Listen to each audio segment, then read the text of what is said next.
Hari ini diharapkan kepada seluruh yang sudah hadir ke arena sini agar menjadikan forum kita ini menjadi bagian daripada penyadaran kolektif secara nasional. Oleh karena itu, saya Alfian Tanjung yang memulai dengan pernyataan pembuka ini tentu akan menyerahkan kepada pengatur acara. Intinya, kita akan segera mendengarkan dari puluhan guru-guru kita, tokoh-tokoh kita, dari sipil, dari militer, dari aparat, dari teknokrat, dari intelektual, dari ulama, dan dari Kesultanan Banten.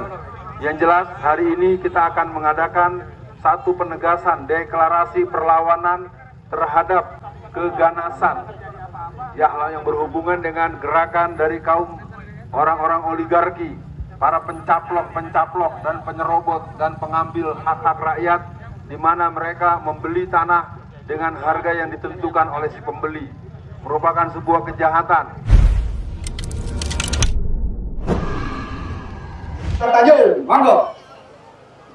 Bismillahirrahmanirrahim. Assalamualaikum warahmatullahi wabarakatuh. Bapak-bapak dan ibu-ibu, saya dibesarkan di Banten sejak tahun 1979. Tanah Banten hari ini sebetulnya harus dibaca dengan derai air mata darah. Karena dari ujung Pamulang, Tangerang Selatan, sampai Tanjung Kai, Tangerang Utara, 88% sertifikat tanah sudah di tangan orang-orang Cina. Saya sayangkan betul, aksi-aksi kita ini adalah aksi-aksi yang tetap acung jempol, tetap keren, tetapi kita tidak memahami bahwa mereka secara sistematis telah memiliki kepemilikan sah sertifikat tanah paten permanen itu ada di tangan orang-orang Cina untuk Tangerang Raya. Karena skema mereka sejak tahun 80-an adalah membuat Imperium Contendem Christus. Maka kenapa tahun 1998, 28 bulan Februari dibentuk kota Tangerang? Karena Tangerang mulanya hanya ada pembentukan Tangerang Kabupaten saja. Tanggal 9 September 2009 dibentuk Tangerang Selatan. Agendanya adalah pembentukan Tangerang Timur, Tangerang Barat, Tangerang Utara. Dalam Undang-Undang Otonomi Daerah, apabila 5 atau lebih kota kabupaten, maka bisa dibentuk provinsi baru. Jadi programnya adalah pembentukan Provinsi Kristen Tangerang Raya.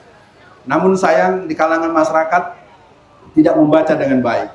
Maka saya ingin mengatakan, untuk pertemuan hari ini kita akan katakan bahwa PIK 2 harus dibatalkan dan status PSN harus segera dicabut, dan seluruh rakyat Tangerang jangan mau diadu domba sebagaimana mereka menyergap rombongan yang datang ke tempat semula. Takbir! Saya ingin katakan dengan kata akhir bahwa pertahanan kita sudah sangat lemah. 88% sertifikat tanah di tangan mereka. Kita jangan hanya terus seperti karnaval, padahal secara hitam di atas putih, secara otoritas kekuasaan, otoritas tanda tangan dan stempel basah ada di tangan mereka. Sekian dari saya, selamat menindaklanjuti, dan saya percaya nanti guru-guru kita, para pemimpin kita, para tentara-tentara kita, dan orang-orang yang punya komitmen untuk mengingatkan bagaimana kita menghadapi situasi terburuk ini. Assalamualaikum warahmatullahi wabarakatuh. Kita terpaksa memindahkan tempat aksi yang sebelumnya di Desa Kohos itu ke tempat ini di Kampung Keramat. Kenapa? Karena tempat yang sebelumnya sudah kita survei dan tetapkan untuk menjadi tempat aksi itu tidak bisa kita masuki, dan justru kita teman-teman di lapangan itu diancam oleh para preman. Preman, ya. Nah, masalahnya, hal kedua yang perlu kita ketahui adalah preman ini, meskipun kita punya aparat keamanan, itu dibiarkan begitu saja. Sampai-sampai ada spanduk-spanduk yang dipasang menyatakan bahwa Pak Said Didu itu adalah provokator. Mulai tadi malam itu dipasang, yang dilakukan oleh preman dan para antek atau budak-budak dari oligarki yang melakukan itu adalah para preman, orang-orang bayaran aguan, tapi dibiarkan pula oleh polisi, padahal ini adalah bentuk kriminalisasi kepada Pak Said Didu. Ini sesuatu yang harusnya polisi juga mengamankan dan itu tidak dilakukan.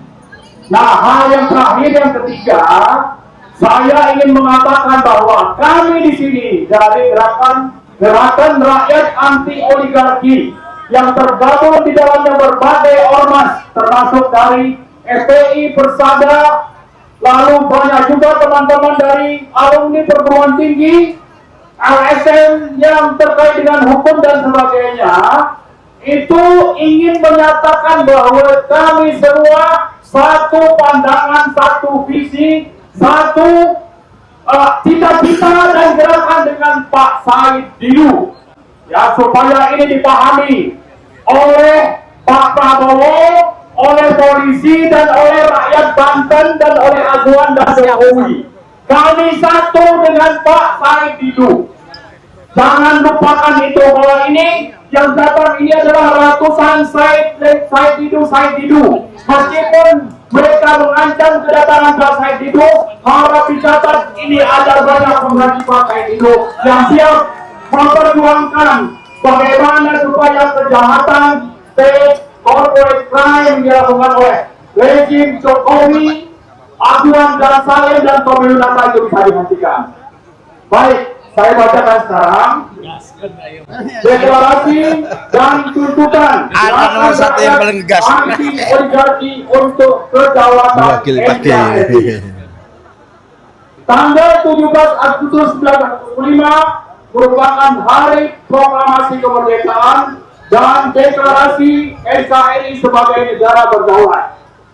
Dalam perjalanan setelah 80 tahun merdeka, NKRI mulai kehilangan jati diri sebagai bangsa merdeka, bahkan kembali terjajah akibat ulah para oligarki pengkhianat negara, pelaku kejahatan state corporate crime.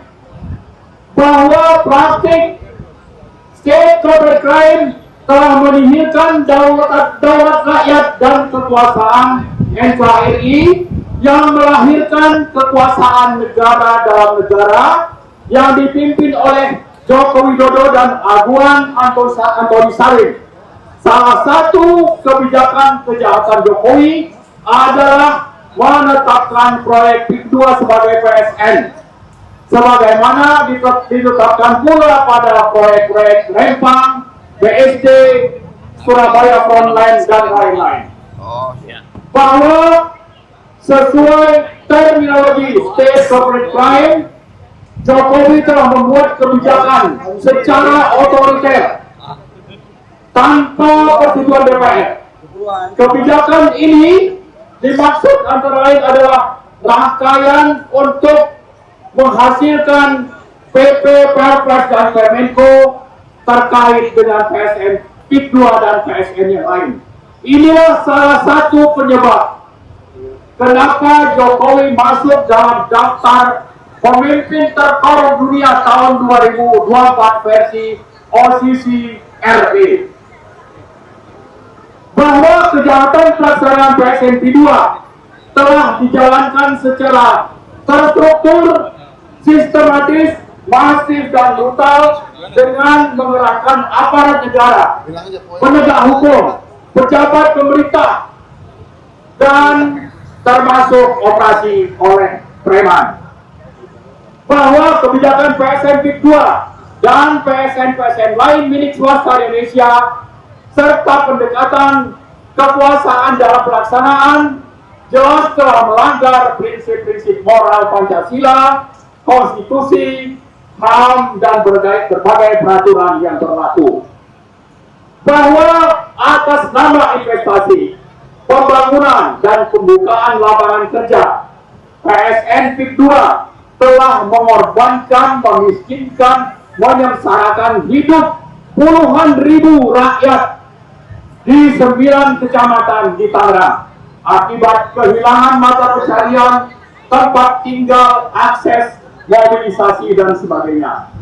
Atas dasar hal-hal yang sebut di atas tadi, kami dari berbagai elemen bangsa di bawah koordinasi gerakan rakyat anti oligarki, termasuk para ulama, tokoh, pimpinan ormas, pesantren, serta berbagai elemen dan aktivis yang berasal dari Banten, dengan ini menyatakan: pertama, mendeklarasikan gerakan perlawanan rakyat terhadap kezaliman rezim oligarki pelaku state corporate crime secara nasional dan berkelanjutan, karena ketidakhadiran penyelenggara negara di NKRI, terutama DPR dan pemerintah.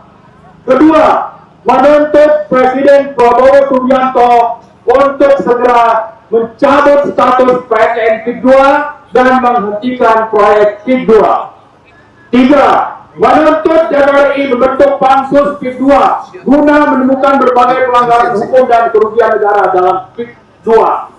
Keempat, meminta BPKRI melakukan audit investigatif secara menyeluruh terhadap pelaksanaan PSN KIK 2. Kelima, menuntut TNI Polri menghentikan cara-cara represif, intimidatif dalam pelaksanaan PSN KIK 2, termasuk menggunakan preman mengancam dan meneror rakyat.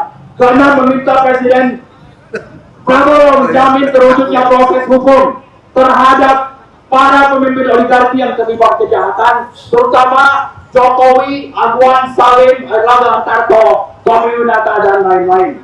7. Menuntut pemerintahan Prabowo, DPR, dan lembaga terkait untuk memproses ganti rugi moral dan material bagi rakyat yang telah menjadi korban PSN KIK 2. 8. Menuntut Presiden Prabowo untuk menjalankan pemerintahan yang mandiri, berdaulat, independen, konstitusional, amanah, dan bebas dari perilaku hipokrit atau omon-omon.